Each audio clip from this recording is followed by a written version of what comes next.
In a word, I would say my experience at Calvin Sem was formational. Um, and it broadened my horizons.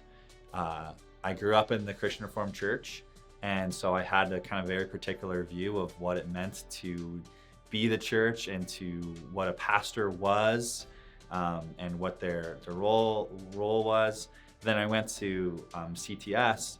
It really broadened that horizon, and especially through cross-cultural internships, but even through seeing the different CRC churches in that context, which was surprisingly very different from the church that I grew up in across the border here in Canada. And so that was good. It was really good to see that there's not one cookie cutter way to do church, way to be the community of the body of Christ.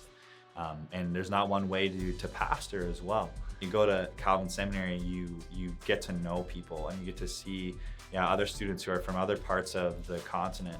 And in getting to know them, you get to know some of their contacts too, and you just see, okay, where is God going to take me?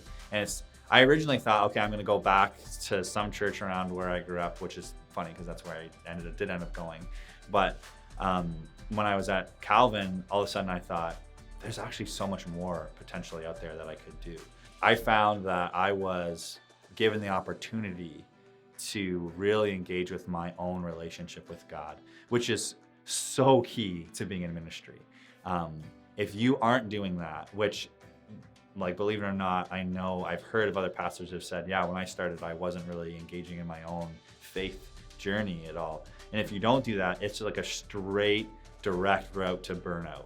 Whereas if you do engage with it, as we should be, then when you encounter the other difficulties, this makes it a lot easier to engage with. Like, it's not easy per se, but it's easier because you're now engaging with this. And I just, in learning, so I took the course, Theological Education as Formation for Ministry, or TETHM, we called it.